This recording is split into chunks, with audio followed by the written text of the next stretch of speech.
Depuis le temps que je regarde des séries, j'ai toujours préféré les séries qui montaient en crescendo, pour avoir que les saisons suivantes s'amélioraient sur beaucoup de points. Pas forcément en termes de scénario, mais aussi sur la qualité d'image, l'acting, le personnage, bref, un renouvellement constant. Cela permettait de pas tourner en rond et de pas de me laisser sur la fin. Cela montre que l'équipe de la série maîtrise sa série tel un chef d'orchestre contrôlant en détail près sa symphonie. Et dans n'importe quel domaine, il vaut mieux finir en apothéose. Dans le domaine du sport, pour un écrivain, pour tout. Le domaine des séries n'échappe pas à la règle. Le début, c'est seulement de la prospection, seulement du potentiel. Tu baisses d'un ton, on ne parlera jamais de ta série comme tel ou tel chef-d'œuvre, seulement, hélas, comme un potentiel caché. Et hélas, beaucoup de séries ont été comme ça, montrant un beau potentiel, mais finissant par s'écrouler honteusement, pour finir comme une quelconque série, se reposant sur quelques petites choses, donne encore à la série un élan de saveur, mais presque fade, sans charme. Mais cela va sans dire que beaucoup d'autres séries reviennent toujours de plus en plus fortes, à chaque saison, augmentant son nombre de fans, avec un renouvellement et des principes qui font d'elles des séries incroyables. Et aujourd'hui, on va sûrement parler d'une de celles qui arrive le mieux dans ces 5 dernières années, à se renouveler tout le temps, à chaque saison.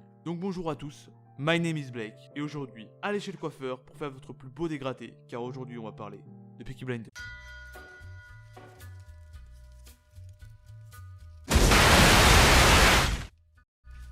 Fin d'année 2017, sortait donc la saison 4 de Peaky Blinders, toujours réalisée par Steven Knight, et avec le casting formidable qu'on connaît bien. L'intro le laissait penser, et on va le dire clairement, Peaky Blinders nous a sorti actuellement sa saison la plus aboutie. La hype autour de sa série était vraiment là, il fallait pas se foirer, et ils ont réussi à nous pondre un truc de dingue. Et donc dans ce format de vidéo, je vais pas vous faire un synopsis car ça va servir strictement à rien, et au lieu de ça, on va revenir sur quelques points assez importants dans cette saison, qui m'ont le plus marqué, ainsi que d'autres points qui ont montré pourquoi cette saison est la plus aboutie des 4. La première chose et le premier point que je voulais aborder est que vraisemblablement, pour la première fois de la série, on a assisté à la mort d'un des personnages principaux. On avait bien sûr eu l'inspecteur, Danny Wisbank et comment l'oublier Grace, mais pour moi, c'était pas vraiment des personnages principaux. Car attendez que je m'explique quand même. Pour moi, l'histoire et le synopsis de la série reposaient sur les trois frères avec la quête d'accomplissement perpétuel de gagner toujours plus. Tommy se reposait sur Arthur et John comme étant son bras droit et son bras gauche. Dans cette saison 4, John est mort. Bref, dans la guerre contre la mafia américano-italiano-sicilienne, bouleversant à jamais la famille,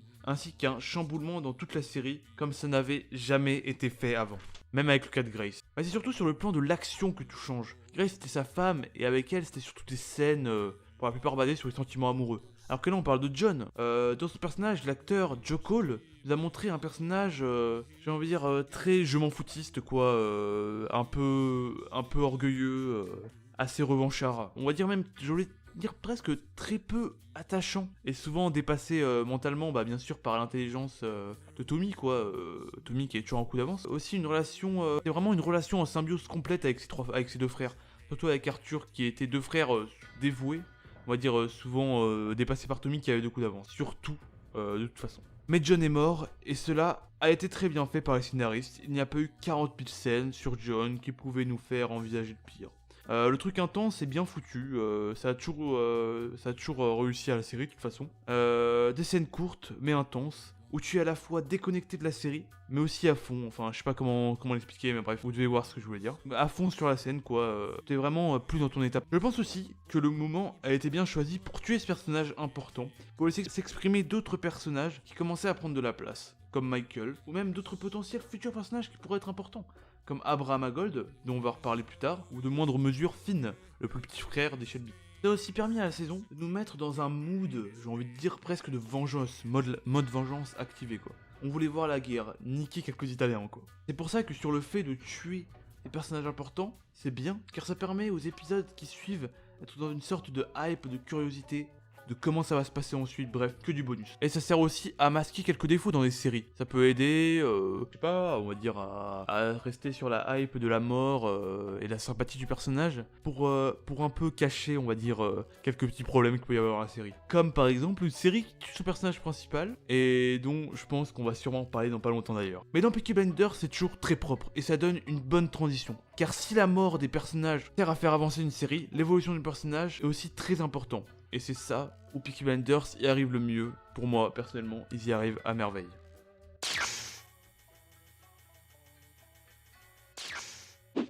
Et dans cette série déjà, aucun personnage n'est laissé de côté. Bon, ok, ils n'ont pas tous la même exposition bien sûr, mais ils ne sont aucunement fades ou invisibles, ils sont là quand il faut et au bon moment. Ça passe d'un Michael qui est pas extrêmement présent dans la saison, à la femme d'Arthur, Linda, ou même au duo Charlie et Curly. Aucun ne sert à rien, et ils sont tous là quand il faut et où il faut. On va donc commencer crescendo, du plus ou moins important. Et alors, on commence avec le bad guy de la saison, le grand méchant de cette nouvelle saison, l'italien charismatique du début du XXe siècle, patron de la mafia américano-sicilienne, mesdames et messieurs, Lucas Changretta. Comme je l'ai déjà dit, dans Peaky Blinders, les méchants ont toujours été très charismatiques. Comme beaucoup de personnages de Peaky Blinders, vous me direz. Mais les scénaristes savent très bien écrire des personnages à toutes les échelles d'importance. Et bien sûr, pour un personnage étant au centre de la saison, le principal curant des Shelby, ça devait être un personnage à la hauteur des antagonistes principaux. Et donc, pareil réussi, cette saison est même la mieux réussie. Lucas Changretta, joué par Adrien Radi, acteur internationalement connu, ça faut le savoir, pour avoir joué le pianiste. Alors là, ça va être compliqué. Władysław Plismen, on a essayé, Dans le film, éponyme Le Pianiste, où il a juste fait double Oscar César, la petite doublette, du meilleur acteur pour ce film. Et c'est vraiment, ça se voit de plus en plus, mais bon, quand t'as un acteur comme ça qui vient jouer dans ta série, ça montre que ta série, c'est pas de la merde, quoi. Tu arrives à avoir ce genre de mec dans ton game. Bon, après, ça pourrait faire l'audio d'une autre vidéo, mais ça montre que les gens du cinéma qui boycottaient les séries, ça commence à se diminuer très très très grandement.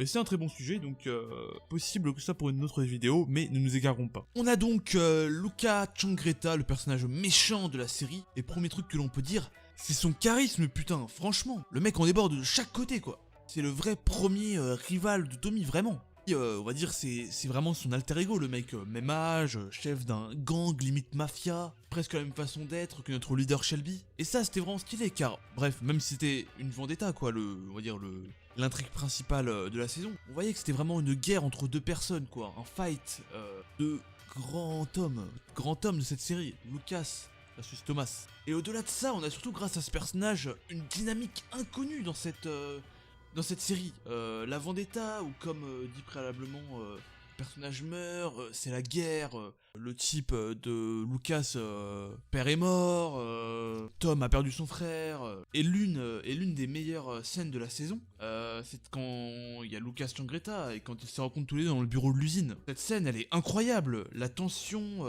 est au cœur de la scène, le charisme explose, quoi. Ça explose les compteurs. D'ailleurs, quand Changretta sort cette phrase I heard you dress well, Mr. Shelby. But now I see. Not so well as me. Même si ça paraît anodin, on comprend très bien que l'on a affaire à deux personnages très similaires.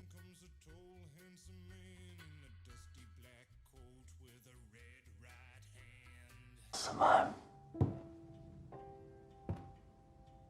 Your level of security is pitiful. And we have an organization of a different dimension.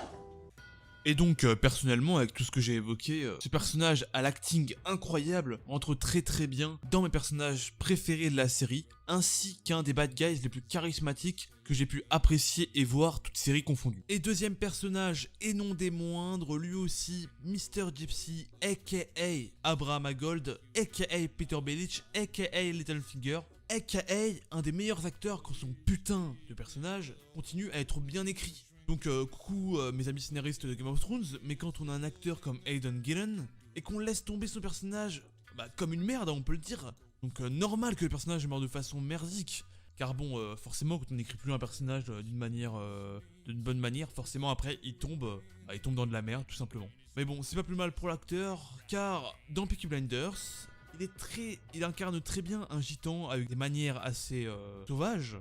Ce personnage nous offre d'ailleurs aussi une sorte de troisième camp assez intéressant dans cette saison, parce que c'est, on va dire, un groupe de gitans, donc dont lui est le leader, où ils sont engagés, on va dire, pour tuer de l'italien, quoi. Il incarne une sorte d'allié pour les Shelby, mais imprévisible. Et d'ailleurs, c'est ça le mot pour ce personnage actuellement, c'est vraiment imprévisible. On attend donc d'avoir la prochaine saison pour plus en juger, mais il sera sûrement encore plus important après. possible trahison en vue, beaucoup d'intrigues avec ce personnage, qui, avec son rectus assez mystérieux, laisse planer le doute dans cette imprévisibilité. Juste petit shout-out à sa scène avec Polly, très bien écrit, j'ai vraiment adoré, c'était très très cool, très très drôle.